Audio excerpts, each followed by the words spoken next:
pour lecture spéciale poésie et encore plus spéciale puisque nous allons dans la poésie de chez Bruno Doucet. Je crois que c'est pas la première fois que je fais une spéciale sur eux, mais bon, c'est un plaisir personnel, que voulez-vous. Nous allons commencer par le service presse. Ukraine, 24 poètes pour un pays aux éditions Bruno Doucet. Je sais pas pourquoi je le répète, mais c'est pas grave. Faut savoir qu'une partie des droits du livre est reversée à une association d'aide médicale et caritative France-Ukraine.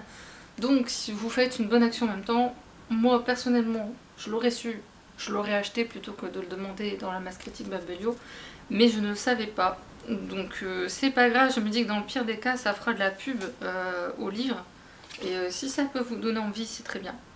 Alors c'est un recueil qui est en édition bilingue, c'est souvent comme ça quand c'est des poètes d'origine étrangère, régulièrement ils les font dans cet esprit-là. J'ai fait la chronique écrite, donc après cette vidéo il sera rangé. Ouais.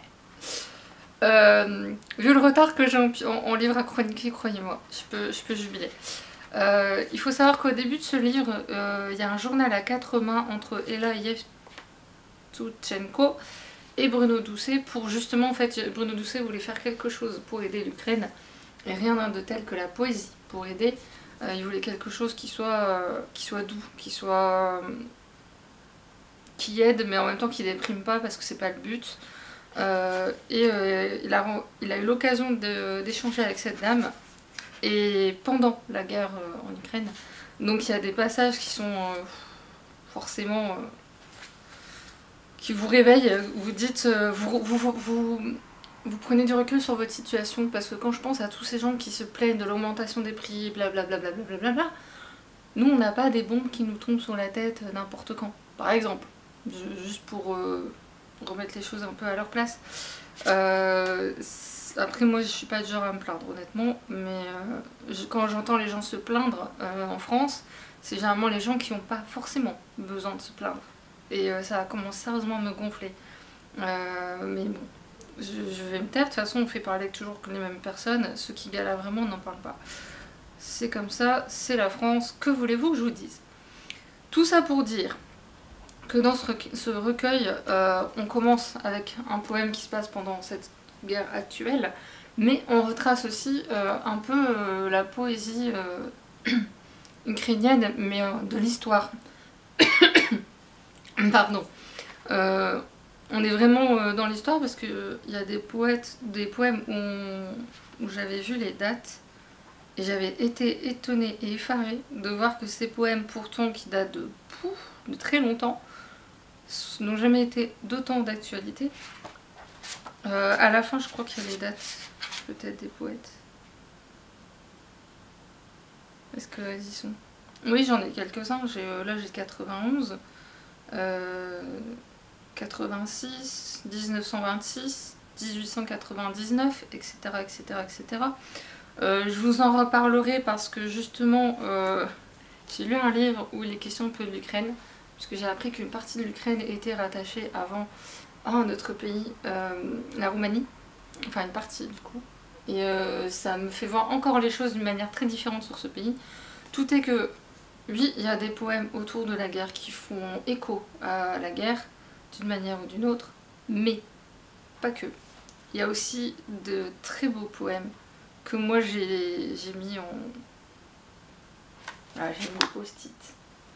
Qui font... Là c'est un hommage aux mots, à la valeur que les mots peuvent avoir. C'est juste magnifique. Il y a... Je vais encore être trop longue, hein. Mais c'est pas grave, on s'en fout. C'est important d'en parler. Bien aimé, j'écris ce mot directement. C'est... Voilà. Je vous dis, il y a des poèmes comme ça qui sont tellement beaux. Un poème qui s'appelle Licorne, qui commence par Mon unique amour. C'est tellement beau. Et c'est ce que j'aime dans ce recueil, c'est qu'ils n'ont pas voulu s'attarder sur la guerre, ils ont voulu montrer aussi le pays en lui-même, sa culture aussi, parce que dès le début, il y a eu des poèmes où j'ai appris des choses sur ce pays qui sont juste incroyables. Il y a plein de choses. Franchement, il y en a pour tous les goûts dans ce recueil, c'est aussi l'occasion de découvrir des poètes ukrainiens dont on ne parle pas trop. Moi, Maïden, je ne connaissais pas, j'ai découvert ça par ce biais-là. Et je me dis que ce serait intéressant de lire un livre sur l'Ukraine parce que, au regard de ce que je lis, de mes lectures qui se croisent, où je ne pense pas trouver l'Ukraine, mais que l'Ukraine s'y trouve, je me dis qu'il y a quelque chose à faire. Ensuite, je vais vous parler des deux, parce qu'ils ont une petite histoire. Si vous avez vu ma vidéo sur le livre Suis-je hypersensible, il faut savoir qu'avant de lâcher tout, puisque j'y parle un peu de ce qui m'est arrivé en juillet, j'ai voulu lire quelque chose pour un petit peu purger tout ça, donc je m'étais dit un peu de douceur avec celui-là. C'est L'heure où le monde s'agrandit, donc un recueil de poésie de poètes ukrainiens. Et je me suis dit, où pour me défouler, l'insurrection poétique manifeste pour vivre ici. En vrai, il fallait rien lire. Je m'explique. Les poètes coréens, pardon, il y a là par contre ils sont pas en... c'est pas une édition. Il y a quelques poèmes qui sont bilingues. Il y a des poèmes qui m'ont marqué parce que je les ai envoyés à une amie factrice justement et on a rigolé toutes les deux. Et je me dis que je n'ai peut-être pas pu apprécier ce recueil à sa juste valeur parce qu'en refeuilletant il y a des poèmes dont je me souviens pas et il y en a qui me... je me dis c'est tellement beau et pourquoi ça t'a pas... Je pense que j'avais besoin de quelque chose qui... de quelque chose d'autre en fait. Je cherchais un peu dans mes recueils parce que je voulais de la poésie, ça c'était sûr. Et là je vois le début, c'est un peu ce que j'ai vécu après en fait. Donc je le relirai parce qu'il y avait aussi des poèmes que j'aimais bien, que je n'ai pas retenu parce qu'à ce moment-là je ne mettais pas encore de post-it ou de bout de papier, on s'en fout. Mais il y avait des choses que j'aimais beaucoup et là en refeuilletant vite fait, oui c'est tellement beau. Il y a forcément des poèmes qui vous toucheront moins que d'autres, c'est normal, ça c'est logique. Mais celui-là par exemple je pense qu'il me touche pas trop parce que la prose touche moins je trouve. Mais c'est important parce qu'on parle quand même des Ouïghours quand on connaît l'histoire quoi. Bref, donc je le relirai pour être sûre. Mais il y en avait qui m'avaient marqué, je peux pas le dire parce que YouTube bonjour. Je veux pas que ce soit mal interprété puisqu'il est question de mort en fait. Mais je dirais pas exactement de quel point de vue. Et celui-là, en fait c'est plein de chapitres différents sur différentes thématiques.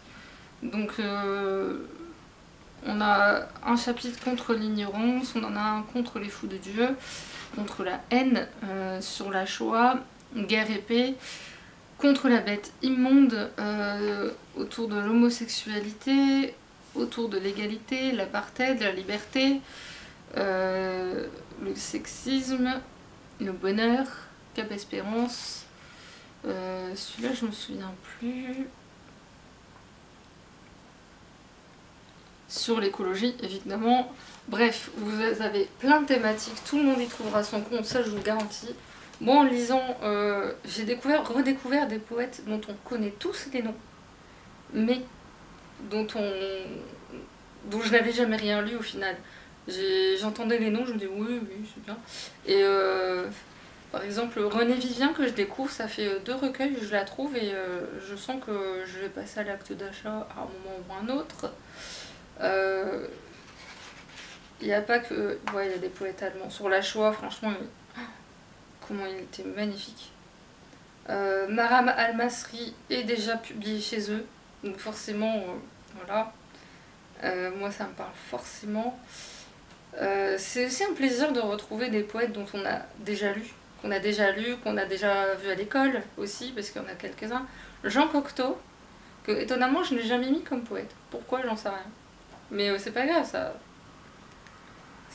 c'est l'occasion justement de redécouvrir des tas de choses. Stéphane Bataillon déjà publié chez eux. Victor Hugo, que c'est l'occasion de redécouvrir sa plume, ou de la découvrir pour ceux qui ne connaissent pas. Emily Dickinson, un jour je vais l'acheter. Jeanne Benhammer qui fait déjà partie de leur catalogue. Il y a Paul Verlaine. Moi je vais m'y remettre, je vous jure que je vais m'y remettre. Et c'est marrant parce que justement il y a des poèmes qui sont dans des catégories Et quand on les lit, on a l'impression d'une guerre, qu'on parle de la guerre, alors qu'en fait, c'est pas là en l'occurrence, c'est pas une guerre, mais on y revient quoi, à chaque fois. Joséphine Bacon, qui est dedans aussi. Bref, il m'a un peu fait du bien quand même à ce moment-là de le lire. Pas tous, mais j'avais besoin de ça pour entamer un processus, quel qu'il soit, je ne sais pas lequel, mais sûr, je l'ai sorti au bon moment. Mais je le relirai. Je le relirai, ça c'est certitude totale. Juste pour remettre des post-it, déjà. Mais je pense que j'en mettrai souvent. Et enfin, un accident entre le monde et moi de Martin Page. Alors là, vous voyez les petits post-it. Enfin, ça, c'est pas les post-it, c'est des brouillons que j'ai coupés. Parce que j'avais pas ce qu'il fallait sur moi. Et ce monsieur, j'aimerais trop le rencontrer. Mais qu'est-ce que j'aimerais rencontrer Martin Page. Quand j'ai lu certains poèmes, je vais... Ouais, mais c'est tellement ça. Je me suis retrouvée dans certains de ses poèmes. Là, je vous dis celui sur lequel je suis tombée. Tu dis ce sont juste des mots, il faut bien décompresser. Tu ne vois pas que ce sont des parpaings de violence que tu balances autour de toi. Tu ne vois pas nos pieds écrasés, nos corps blessés par tes phrases qui cassent et déchirent. Les êtres humains pensent que leurs mots ne pèsent rien, qu'ils sont invisibles. Mais ce sont des tempêtes de météorites. Les catastrophes qui nous massacrent sont toujours bien articulées. C'est d'une justesse. J'aime bien aussi les poèmes un peu foutraques. Brocoli, ton verre est un paradis tangible. Je ne demande rien de plus qu'un paysage comestible. La cuisine est la preuve d'une démocratie possible. J'adore ce genre de choses. C'est ce que j'aime dans son recueil, c'est que il y a des choses qui paraissent un peu à côté de la plaque et en même temps c'est d'une justesse. C'est sur la vie, sur ce que lui vit. J'ai l'impression que ça doit être quelqu'un qui doit être très maladroit au quotidien. Moi, c'est un peu ce que j'ai retenu, une forme de maladresse. Un côté utopiste. J'ai une sorte de... Je vais pas dire de colère, parce que la colère est pas forte non plus, mais un sentiment d'injustice plutôt, et de vouloir remettre les choses injustes dans la lumière. Je pense à tout ce qui touche à la communauté LGBTQIA+, qu'il essaie de remettre en avant et de dire que ces gens ont autant de droits à une place dans la société que n'importe qui. Il y a un poème d'ailleurs rien que sur ça, sur les injustices. Bref, j'adore ça.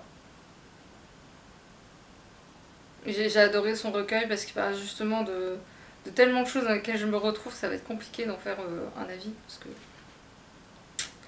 Voilà. Il y a juste ce poème-là qui m'a fait bizarre, avec le mot dollar, où j'arrive pas trop à le percuter, ou alors c'est que je ne veux pas, ce qui est possible. J'ai un cerveau qui refuse de comprendre certaines choses par moment quand ça me paraît pas plausible. Je reviendrai plus ultérieurement. Sur ce, j'espère que cette vidéo vous aura plu, que je vous aurai donné envie de lire de la poésie. J'aimerais bien que vous me disiez si vous vous remettez à la poésie ou vous craquez sur des recueils que je vous présente, parce que moi j'adore, j'en ai encore trop à lire. Ça va aller. Sur ce, je vous dis à très bientôt et je vous souhaite une bonne journée. Salut!